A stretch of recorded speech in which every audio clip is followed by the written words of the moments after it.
Great. So today I am lecturing on Sri Sabhapati Swamy and yoga in modern occultism. Now, obviously, yoga in modern occultism is a very huge topic, and so as will start to become clear throughout the presentation, and as William alluded to, so I'm really only focusing on it insofar as it includes Sabhapati Swamy, but I'm happy to talk about the subject more as questions arise, in the Q&A period.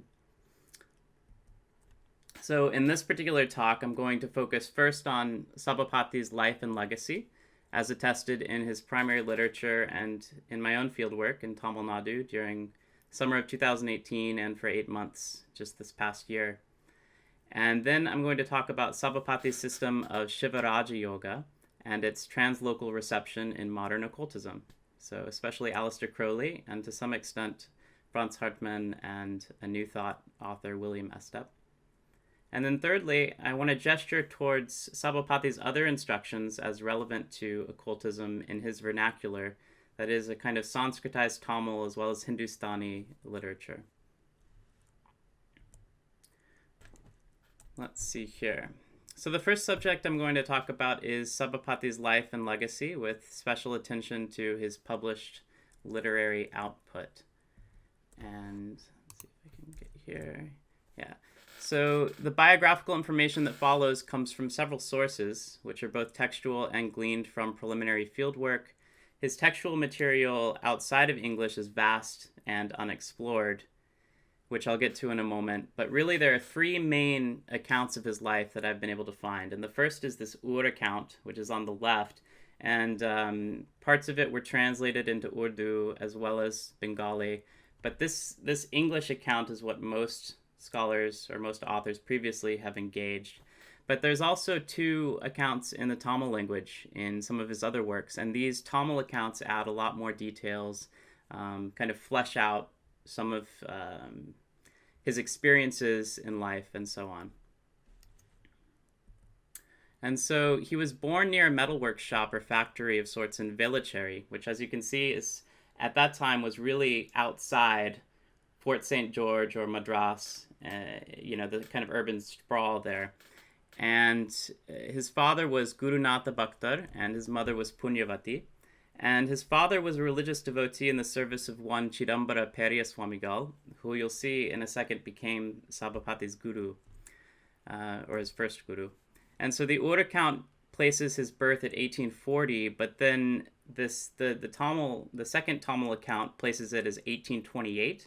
And I'm thinking that that's more likely on account of meeting Chidambara Swāmīgal. So I'll be basing my chronology on that. And for more of these details, you can read. It'll be a chapter in my dissertation where I really cover his life. So here's another pic showing Velachery at that time, which was a small temple village. And today it's a high-tech suburb incorporated into Chennai near the international airport. So you can kind of get an idea that he was born in sort of a village region. So he was educated at Free Church Mission School, which was a Scottish Protestant missionary school founded by Robert Johnston and John Anderson. And it was originally located in Madras, but it's since moved and expanded into Madras Christian College, which is an important institute. So the church still remains, but he kind of had this missionary legacy, which is interesting for the time since the majority of Christians in Tamil Nadu are Catholic, but this was a Protestant missionary school. So both of his accounts note that he got married in his youth, although there's not really any biographical details about his wife. But we know, even though there's some disagreement about the precise timing, that he traveled with his father-in-law between age 19 and 25 to Burma. And the Tamil account specifically says Rangoon. And there he encountered Buddhist monks and sort of engaged with them on various discourses. And then another sort of religious angle that's brought up in his accounts is that he soon departed for the city of Nagapatinam. Nearby Nagapatinam, there's this dargah or Sufi shrine known as the Nagaur Dargah. And there these fakirs or kalendars were said to sort of dispense knowledge, and he was said to really spend some time at this shrine engaging their beliefs. And interestingly, that the saint to whom this shrine is the resting place, Abd al-Qadir Shahul Hamid Naguri, is thought to have been a student of Muhammad Khawf Gwaliari, who translated and expanded this text, Ocean of Life, that is an Arabic translation of a supposedly pre-existent text on yoga in Sanskrit. So there's kind of some circularity of yogic ideas entering the Arabic language and then sort of, becoming a part of Sufism, and then Sabhapati engaging these Sufi exponents of yoga. So there's some interesting cross-pollination there. But after these travels, we learned that his mind was not at ease, and he was facing some anxiety or some uncertainty. He was really longing for this direct face-to-face communion, as he calls it, with the infinite spirit. So he started engaging. He had a great job, a government service, and he was sort of content to study these Hindu scriptures independently and engaged in a kind of severe ascetic practice. And it appears he became kind of a householder of sorts during this period, and with his wife fathered 2 sons. But as I said, his mind was not at ease. And so around 29, which would have been the year 1869, if we're taking 1840, but earlier in the 1860s, if we take 28, his anxiety gave way to a midnight vision. And in this vision, the semi-mythical Vedic sage Agastya appeared and told him to go to the Agastya ashram. Sorry, the dream is actually Sarveshvara, so this infinite spirit related to Shiva, the Lord of all, appeared to him and told him to go to the ashram of Agastya, which we'll see in a second.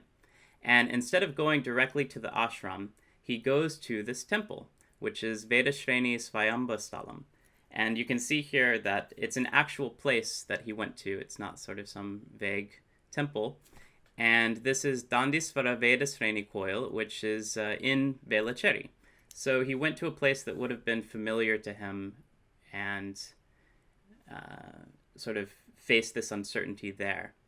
And we know that he meditated, or at least the accounts confirm, he meditated for 3 days and nights at this temple in this kind of state of uncertainty after having this dream and a subsequent vision that he should go to Agastya's ashram. And so this brings us to another point where Sabhapati's guru is mentioned as one Chidambara Swami.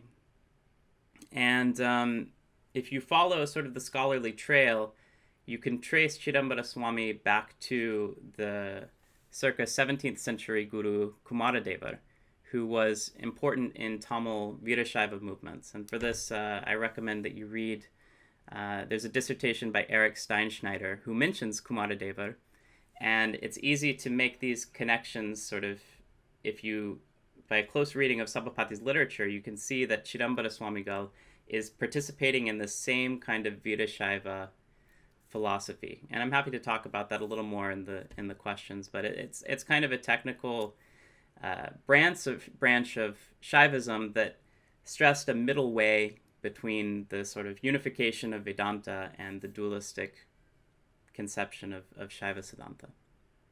So here is Chidambara Periya Swamigal, who was his guru. And his sacred tomb, or Jiva Samadhi, is still in Velachery. And you can visit it today, and it's really interesting. You can even still obtain yogic instruction from the person who's second from the left. Let's see here.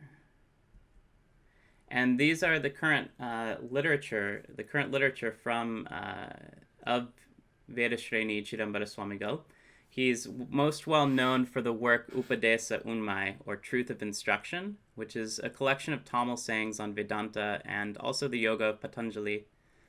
And neither have been translated into English, but it's clear that Sabhapati gets some of his ideas on Vedanta from these texts. Although in terms of yoga, as we'll see, he takes it in a slightly different direction. So going back to Sabhapati's mental unease at the temple, he eventually sets out on this long journey to find Agastya's ashram. And these are actually, the Agastya ashram is located in the southwest on the border of the mountains between current-day Tamil Nadu and Kerala. And many of these towns that he mentions in his account, if you read it, Suruli, Saturagiri, Kutralam, Papanasam, these are all sort of sacred waterfall or forest sites that are associated with the Tamil Siddhars, or these yogic and medicinal practitioners who are well known for their songs and for their different yogic practices. And Agastya is kind of seen as the patron of the Siddhars. And his peak, which is here in the left here, Agastya Peak, sort of, you can see during that time there were a lot of pathways that would have been, made it accessible in some way. And so Sabhapati was searching for a very definite location in Agastya's ashram. And we learn that, here's an image that kind of you can get an idea of a yogi or a sadhu meditating near one of these waterfall shrines that Sabhapati would have gone to, according to his account. Kutralam is one of the places. And let's see here. Yeah, and for more on the connection between the Siddhas and alchemy, of course, you can check out David White's Alchemical Body, where he mentions this. And of course, the current Ayuryoga project is really great for that. Okay. So, after a long search, we learn in these accounts that Sabhapati encountered his second guru, Sivajnana Bodha Yogeshwar, in this mile-long cave cut into the rock. And this sort of map of sorts is given of his parampara. And Sabhapati took this new name, Guru Pita Rishi, but it's Sabhapati Swamy. And little is known about Sivajnana Bodha Rishi. It's possible he could have been a mythological figure. But there are these kind of caves and these openings at a shrine called Kalyana Tirtham, which if you trace Sabhapati's map and directions, you'll start to see sort of where these pathways converge, so to speak. And the significance of Agastya to the local culture in these areas is very strong. And even before I started working on this, the only thing I could find about Agastya was about aliens. And so if you, in terms of Sabhapaty Swamy, if you typed in Sabhapaty Swamy before I was able to write a Wikipedia article, this was the #1 hit on Google. So it's you can kind of get a sense that there's this supernatural aura around the site that sort of lends itself to a whole host of theories. But the sadhus in Sabhapati's day, or the sadhus today, say that in Sabhapati's day you could kind of cross the mountains and go over, and it was kind of freely open for you to be able to explore.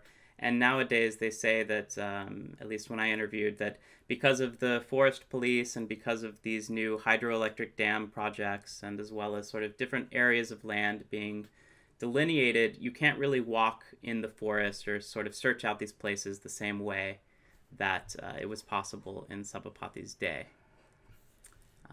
Let's see here. But we have some record of Sabhapati, what he experienced here. And so this is from his Tamil account. He was in a cave, and while eating bulbs, roots, and so on, he received all the instructions, experienced all the rites, and obtained all experience. He obtained the fullness of experience in mantra, concentration of vigor, and the yogas of devotion. He obtained the power and experience of all yogas by means of the binding of the exhalation, inhalation, and retention, and by the arresting, fixing, and the 6 acts of the foremost yogas of the breath and vital channel, and so on. And we also learned here, which is critical for the rest of the talk, is that he experienced his first understanding of Shiva Raja Yoga, which you can translate as the yoga of kings for the attainment of Shiva, in this case as the Brahman. And so it's really, even though he had his first guru, who I mentioned in Velachery, he really starts talking about Shiva Raja Yoga once he's down in this ashram of Agastya in the southwest mountain regions of Tamil Nadu. So from here, though, the accounts agree that he stayed either 9 or 12 years at this Agastya ashram in the mountains, and then embarked on a lecture circuit. And they mentioned that he published a Shruti in Tamil, or a scriptural work in Tamil that is no longer extant to my knowledge, and visited some major Hindu temple complexes, including Kedarnath, Muktinath, and Pashupatinath in Nepal. And so then Sabhapati's accounts also relate during this time that he had this miraculous vision of Shiva on the coast of Manasarovar, which is a lake at the base of Kailasha, considered to be the abode of Shiva. And as we'll see, Henry Olcott later took issue with this vision or experience that Sabhapati framed as a physical flight. So Sabhapati enters the annals of colonial era history more properly with his stay of about 6 months at least at Lahore. And at that time it was the primary city of British Punjab, and today is in Pakistan. And this was one of the most fertile stops on his circuit, and there he secured several meetings of great importance. And the most important meeting that he had in Lahore was with his editor-to-be, Sri Chandra Bosu, also known as S.C. Vasu. And he was a Bengali expat author. His father had migrated from what is today Bangladesh. And he was the first to translate the Shiva Samhita, as well as Panini's Ashtadhyayi, into English. And Sri Chandra was just a student, though, at this time. He hadn't translated any works. He was only about 18 when he met Sabhapati and hadn't joined the Theosophical Society. He would join that a year later. And as you'll see, in many of his English works, S.C. Vasu is listed as Sabhapati's editor. And so they had a fertile relationship in terms of his English publications, but later phased out of Sabhapati's life and is not mentioned at all. So here, to make kind of sense of the vast web of Sabhapati's literature, I have this graph, and you can read more in the second chapter of the dissertation that's coming out. But stream A is really what was engaged by occultists, as you'll see. But this also is sort of the first collection of his works that were published in English, starting in 1880, and then VRY is Vedantic Raja Yoga, and that was published again in 1883 and then 1895. And then Vedantic Raja Yoga from the English was directly translated into Bengali. And so that's an interesting translation from English into Bengali. And then, as you'll see, as I'll go into, his works were portions of this text were then incorporated into Sabhapati's other works that also include Devanagari and Marathi in the case of this stream B, but also Tamil. And so you have sort of this vernacularization away from English, but then the substratum is kind of always some of these Indic languages as well, and a Sanskrit base. So here's this sort of alpha stream, and you'll notice you can see Henry Olcott's name here. This is sort of his most famous first edition, a treatise on Vedantic Raja Yoga philosophy, and then it was published in a second edition, which only survives in a reprint. There's a third edition, and then this is the translation into Bengali. And it was this work right here from the second edition, I believe, that was translated into German by Franz Hartmann from this particular stream. And so let's see which is here. So as Carl Baer has recorded in a few of his articles, Sabhapati met with Helena Blavatsky and Henry Olcott in Lahore. And so at this time, Blavatsky and Olcott had initially arrived in Bombay with the hopes of linking up with one Dayananda Saraswati, who was the founder of the Arya Samaj and later broke ties. And after sort of lecturing, they arrived in Lahore. And the official story is in Henry Olcott's old diary leaves, but I was fortunate to access Olcott's physical diary, as well as Blavatsky's scrapbook for that period that shows the details of their meeting, and it occurred on November 7th and 8th in 1880. And you can see that in Henry Olcott's handwriting, Sabhapaty Swamy came here with one Brij Lal, and his talks are right, but he seems a positive humbug, and his is not a spiritual face. So regardless of the reason, Henry Olcott was specific about skepticism over Sabhapati's flight to Mount Kailasa.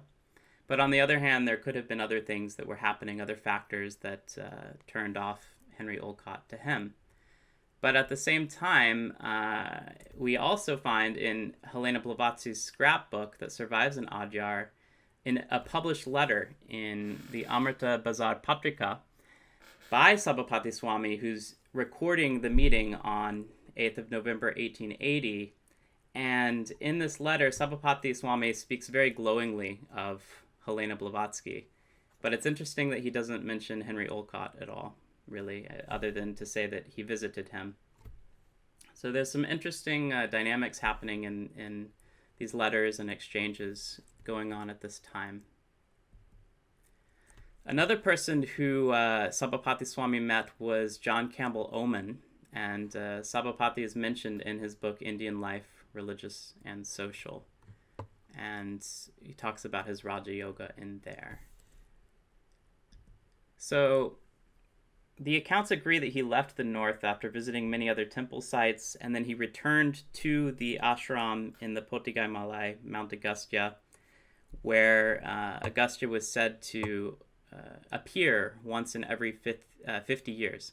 And this is part of what I call and what other scholars have called as well, this mythology that's around yoga, that sort of informs its use and also gives sort of, I would say, a literary and a cultural background to its practice. And in this case, it's this mythos of Agastya who informs the practice of yoga.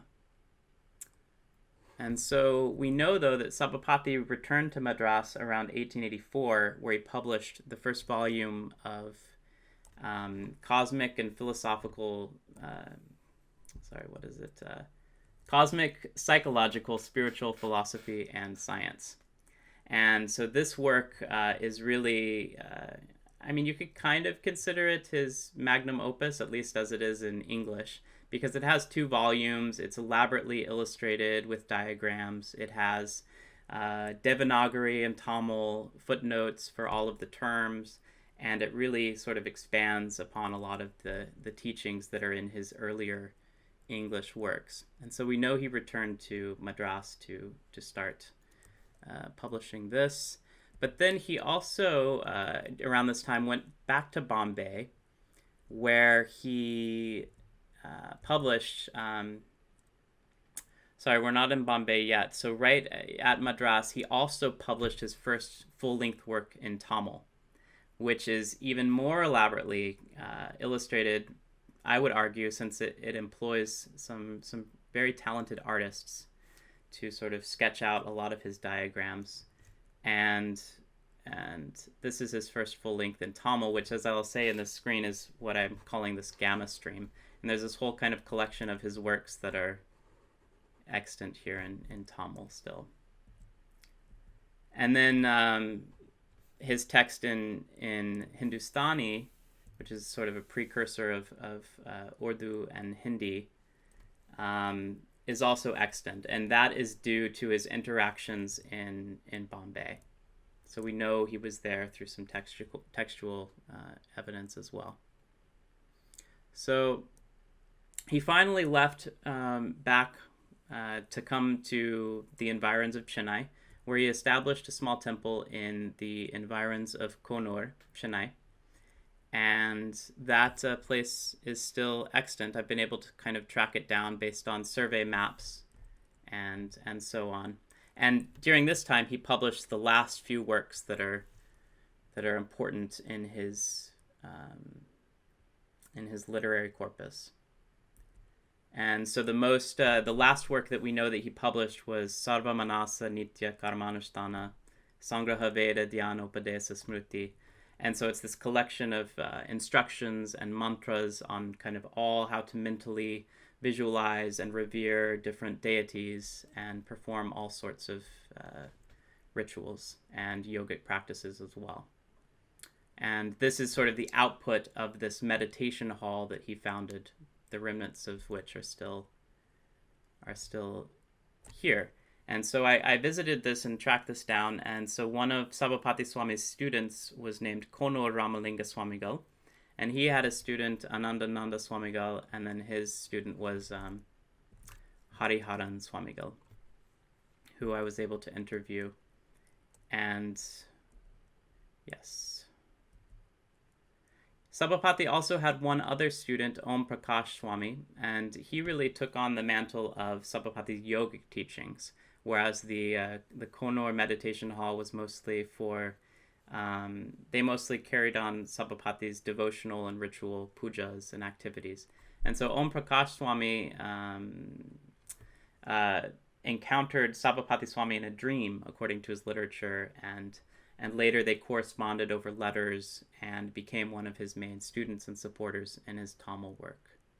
And interestingly, Om Prakash Swami kind of innovated in that he joined the latent light culture, which Henrik Bogdan has written about, and they were an order that also at one time sort of accessed and explained some of, or interpreted Aleister Crowley's teachings and techniques. So there's sort of some interesting circularity going on, again, with Sabhapati's own students then accessing this.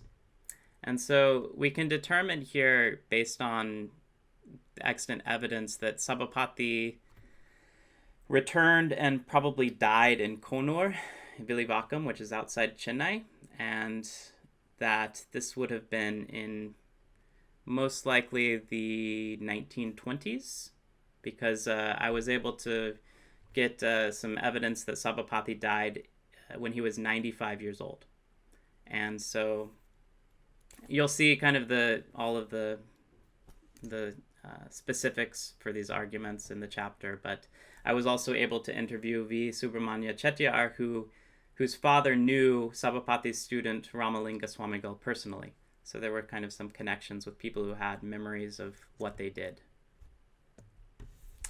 So I know that's a whole lot of background material, and it's really so much so because there's so little writing about Sabhapati's biography, so it's a lot of kind of catching up. But as we move into the incorporation of Sabhapati's yoga as interpreted in occultists, it's important to just spend some brief time talking about what this yoga really is. And so Sabhapati, as we mentioned before, talks about Shiva Raja Yoga as a samadhi. And so he makes this statement, Brahmajnana Shiva Raja Yoga Nishta Samadhi. So it's the unwavering absorption that is the royal yoga for the attainment of Shiva, or the gnosis of the Brahman, also called the gnosis of the Brahman. And of course, samadhi is a really technical term. Literally, it means composition, but it's often translated absorption today. And Sabhapati usually like to translate it in English as communion. He also calls it ecstasy. So it's sort of this state that you're trying to obtain. And Shiva Raja Yoga is the state of samadhi. And so Jason Birch has written about Raja Yoga and the original meanings of Raja Yoga as being linked to samadhi, and as sort of this standard sequence of Hatha Yoga, Raja Yoga, and then Mantra Yoga and Laya Yoga. And for Sabhapati, there are these three main types: Hatha Yoga, Hatha Raja Yoga, and Shiva Raja Yoga. And so for Hatha Yoga, he talks about Hatha Yoga as being the yoga of force, which is the binding of the breath. And so you are binding or resting or fixing this upward flowing breath in the Sushumna or central channel. And then the result of this is long life and dissolution of the principles or tattvas. And so he's saying that that's sort of the result of practicing Hatha Yoga, is that you have physical longevity and so on. And to some extent, some dissolution as well. And so his instructions on Hatha Yoga are related to the breath arising as the syllable Om in the center of the heart, and the Kundali, which we'll see later, is the Muladhara, and that this breath can be manipulated to become like a magnet in the center seat of the skull to draw the self-universal infinite spiritual aether and thereby spread the infinite spirit everywhere and in the three nerves. So he does give some instructions, though limited, on Hatha Yoga. And he also links Hatha Yoga to some extent with the Angas, the auxiliaries, which are sometimes called limbs of Patanjali as well.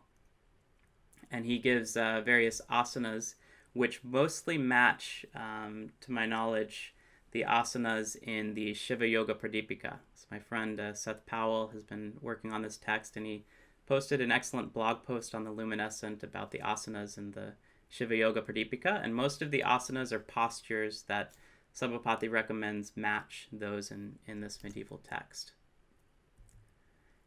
So for Raja Yoga, which Sabhapati calls Hatha Raja Yoga, it's basically the same as Hatha Yoga, except you have the addition of mind.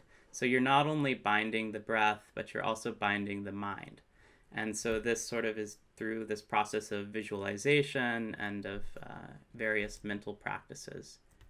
And he also interestingly describes pranayama as a pranayama of the breath, but then also a pranayama of the mind, of the manas, which is itself interesting. And so you have this connection between breath and mind that is really important and integral to Hatha Yoga, as Jim Mallinson has currently been really stressing in the context of this circa 12th century text, the Amrita Siddhi, as sort of this, the connection of yoga and mind starting to be developed in this Tantric Buddhist milieu. And then it kind of enters various traditions of yoga. But for Sabhapati, he adds this other kind, which is Shivaraja Yoga. And for Sabhapati, this is called the subjugation of gnosis. And you can describe this in various modes. What I was bringing up earlier with the Virashaivas. In Vedanta modes, you can define it as this gnosis being the nature of unified oneness. But then you can also define it in a dualistic sense as this dissolution of the Brahman and the self, or the nature of I am a servant. And so it doesn't really matter whether you're taking a monistic or dualistic view for Sabhapati. You can still obtain this samadhi, this subjugation of gnosis. And so I also want to stress that the Shivaraja Yoga is an extant Tamil form of yoga as well. It's not just Sabhapati's invention. So you have sort of this literature that plays on Shivaraja Yogam, and also links it back to this text known as the Tirumandiram. But for Sabhapati, it's pretty clear what he's meaning by Shivaraja Yoga, and he illustrates this very vividly in quite a few diagrams. So there's a diagram from his 1880 work, there's from his work in Hindi, or Hindustani, and there's his work from his work in Tamil, where you have these lists of chakras.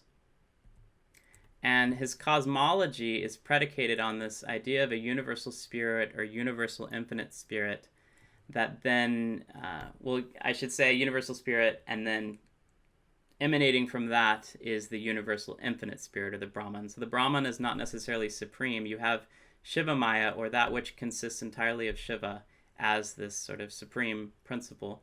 And then that leads itself to the emanation of these 4 spiritual brightnesses and 16 spiritual rays. And then after those emanate, then you have this universal finite spirit, which then leads to these 12 spiritual lights, which are the 12 chakras for Sabhapati. And he constantly uses this terminology if you read through his English books. And so you'll notice that you had this A through T above here with these 4 spiritual brightnesses and 16 spiritual rays. These are then illustrated in his diagrams as these letters that kind of descend down. And then if you look in his diagram, you'll see that he has the various chakras here as they go down in the body. So they're part of his cosmology. They aren't just sort of vague centers in the body. They're also part of creation. And this is something that André Padoux has mentioned in his book Vach. And you have sort of also these chakras relating to different parts of the body. And to some extent, they change from one text from his earlier text to his later texts. And so I won't spend too much time on this, but just note that sometimes he'll say, or at least in his earlier text, he'll say Anahata is the center of the throat. But then in his later text, he revises this to the heart, Hridayam. So it's just to kind of show you how his vernacular literature is really important to complement sort of these locations of the chakras and where they all fit. So getting to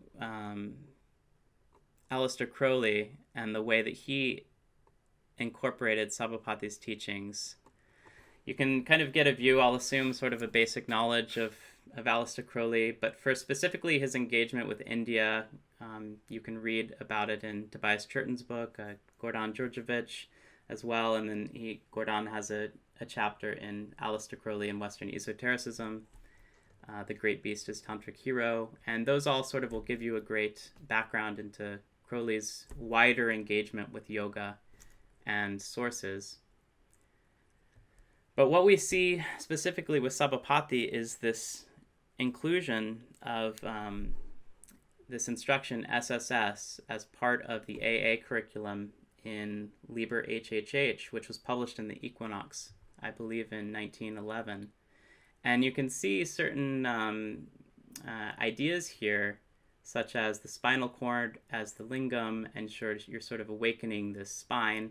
And I won't get into all the symbolism of this ritual, which is very deep, but what you can see here is that Crowley was engaging Sabhapati's earlier works, and in a footnote published in Magic Book 4, we see Aleister Crowley's diary entry noting, draw the light of your 2 eyes internally to Kundali by Ida and Pingala respectively.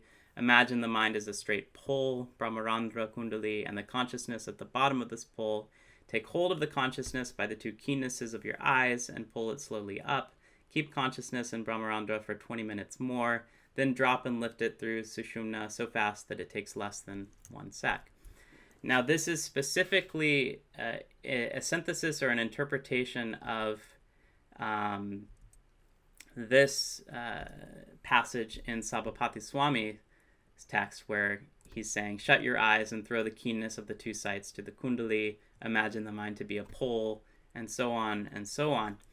And you can look back and see that there are certain key words that you can analyze, which are the keennesses in Sabhapati's literature are these sights that proceed from the eyes specifically. And for consciousness, Sabhapati is very clear. This is the value of looking at his works or his Sanskrit footnotes, is that you have bhavana jnana, which is the gnosis of cultivation, in this context meditative cultivation, sort of visualization. And you have Sushumna as the central nadi, or he calls nadis also from Tamil Vasi as pipe, channel, which is flanked by Ida on the left and Pingala on the right. And then Kundali is an interesting case because Kundali is a coil at the base of the spine where the subtle nadis join with the lingam and bend downwards to ascend upwards. So for Sabhapati, Kundali is not exactly the same as this kind of Kundalini energy or force, although they are linked. But whenever Sabhapati mentions Kundali, Sabhapati is mentioning a specific chakra or coil at the base of the spine. And so it's the Kundali. And Brahmarandra, the crevice of the Brahman, is the fontanelle from which the soul departs at death. in Sabhapati's yoga, it's an opening for what he calls divine pilgrimage. So you have these kind of key terms that if you compare what Crowley's writing with sort of Sabhapati's own works, you kind of get an interesting insight into the context, or, what exactly are these, metaphysical concepts, and how did they work? And so this was the first publication of this instruction that Crowley was accessing, and then this is the same instruction but in his later work that also includes Tamil and Devanagari, and you'll see he's talking about mental spiritual consciousness, which is this idea of meditative cultivation, but he also gives these numbers that link it to his diagram. And so if you look at his later works, you can sort of link and map on what he's talking about to his visual diagrams. And so right here you have number 2, which he calls, it's convoluted but very interesting, the organ of finite spiritual mind-like vision of fixing in itself. And whenever Sabhapati says finite spiritual, he's talking about the jivatman, or the sort of the individual soul or self. And so he's talking about this sort of concentration that you can have. And finally, it's very interesting here that he talks about after succeeding in making the pole of your mind or eternal divine conscious sight straight and steady, then he's saying, join the conscious sight of the 2 eyes with the top of mind in the Brahmarandra. Thus it forms a triangle whose vertex is the mind, and the 2 keennesses that proceed from the eyes to join the former are the 2 sides. And so now he's saying, now drop these 3 visions jointly as one vision of conscious witnessing blissfulness to the kundali, that's that organ at the base of the spine again, and make itself rise like a serpent through the spinal cord or backbone, meeting it again in Brahmarandra. So here you have an interesting distinction. You have kundali and the serpent. So they're definitely linked. They're just, you have to sort of read closely to say, okay, when Sabhapati says kundali, he's talking about the specific sphere of the elements or the physical, he's talking about physical or material elements. So you also have Sabhapati independently being engaged by Franz Hartmann. And this is Franz Hartmann, it's not clear. I'm still sort of in the process of researching deeply into where Franz Hartmann encountered Sabhapati's work, but it seems like it would have been in Adyar during one of his visits there. And Richard Kaczynski has a great chapter of his book that deals with Franz Hartmann's life, and you also have some pages that are devoted to it in Sven Ek's Damodar book. And Franz Hartmann, though, encountered, or at least he publishes on Sabhapati's work relatively late in life, around 1909 is when his first, 1908, 1909 is when the Neue Lotusblüten came out. And he also was engaging Sabhapati's work in various, or he didn't engage Sabhapati by name, but he was engaging yoga and this distinction between Raja Yoga and Hatha Yoga and Tantra in some of his other essays that are still surviving. And it's interesting that he was keen to link Raja Yoga with white, Hatha Yoga with black, and Tantric with sorcery. So white magic, black magic, and sorcery. And so that's an interesting sort of mapping on that Franz Hartmann is doing. And then he's also sort of talking about yoga. What is yoga? But in the Neue Lotusblüten, he's really keen to engage Sabhapati's work and bring in comparisons with Meister Eckhart and also the Bhagavad Gita and some theosophical literature that sort of adds a different layer to the text. And so it's really interesting kind of what he does and how he interprets some of these teachings. And what I find very interesting as well is that in his original first edition, you have this diagram, and he's calling it On the Physiology of the Astral Body. But then in a later theosophical reprinting, you have a footnote saying that Franz Hartmann seems to have confused the etheric and astral body in some ways. And so it's interesting that sort of I'm still teasing this out, and if any of you all have thoughts in the questions, please do add. But it's interesting that Franz Hartmann seemed to have think that this subtle body, what Sabhapati calls the linga sharira, which for him is literally the body of the linga of Shiva, he seemed to think of it as an astral body. And for the Theosophists, they sort of had a different conception of how this related to what is astral and what is etheric. So it's kind of some food for thought there. Still sorting through that. Because we know that the early Theosophical Society was concerned with trying to find some precedent for astral projection or for some traveling on the astral plane, as Pat Devaney has written about.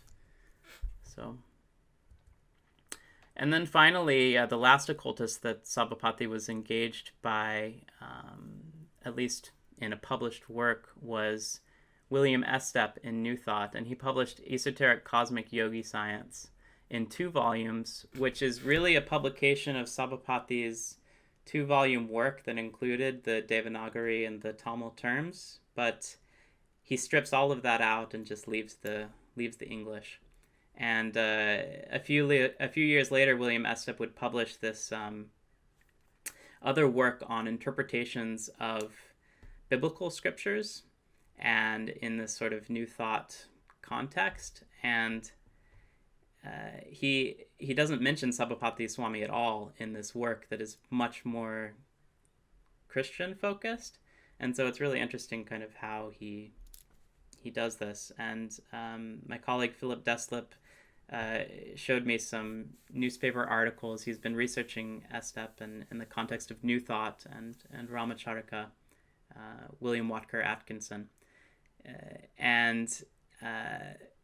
William Estep has these interesting stories of traveling to India, which it appears that he did, as he mentions in this work, and encountered or accessed this work by Sabhapaty Swamy to reprint it.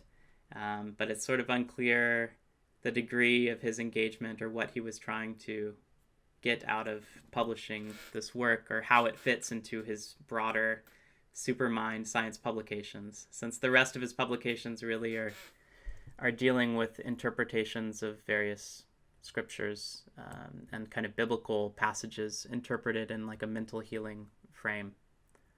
So,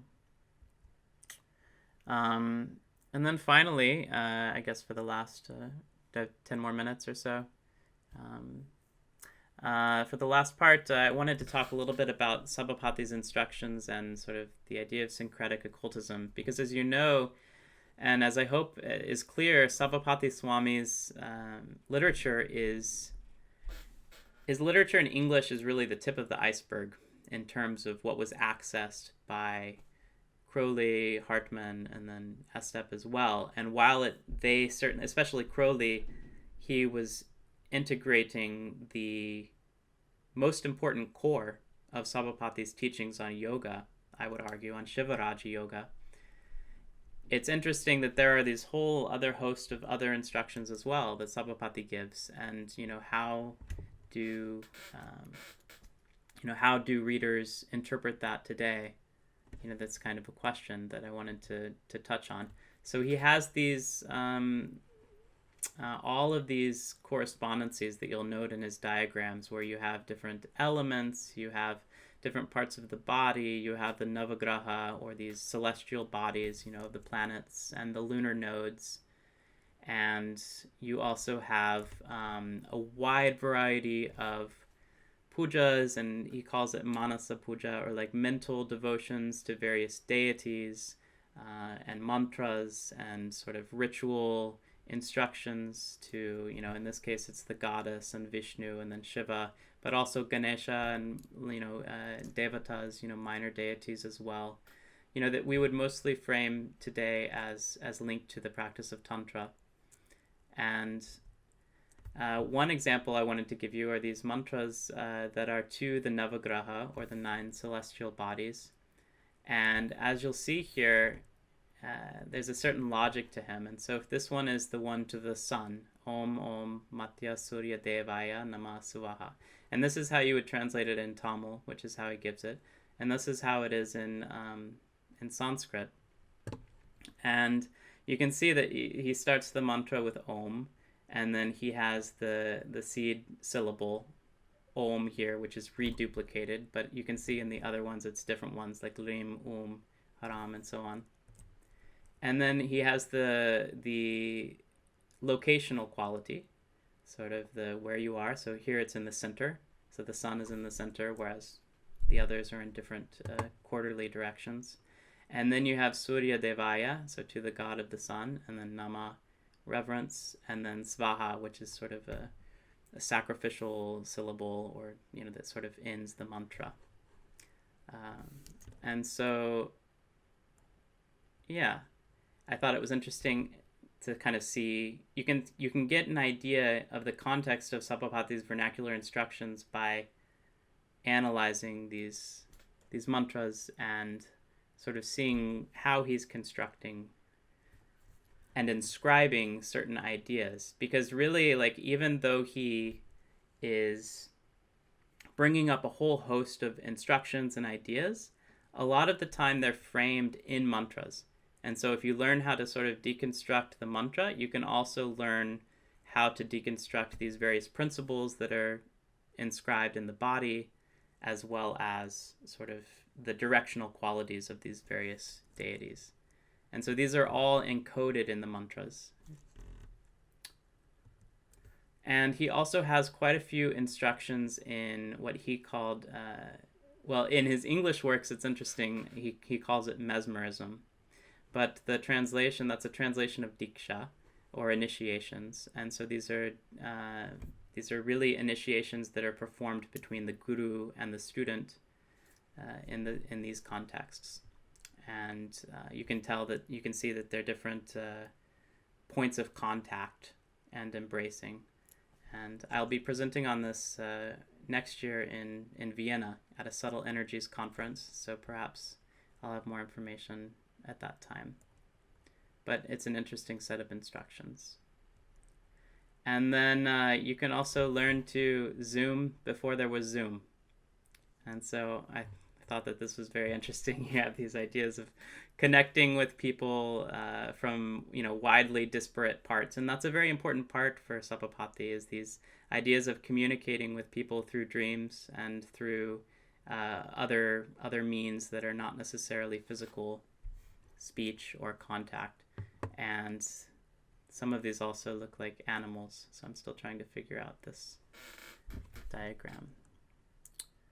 So I wanted to leave this section with this idea of tradition versus innovation, because clearly occultists, and I state Aleister Crowley as exemplary in this. He valued this eclectic syncretic method, right, where you have Liber 777 and you are able to map all of these ideas and gods and goddesses and concepts and letters, onto the tree of life. And for Sabhapati, to some degree, he does that as well, in the human body, although he doesn't engage, really to some extent, but really not engaging ideas outside of Hinduism.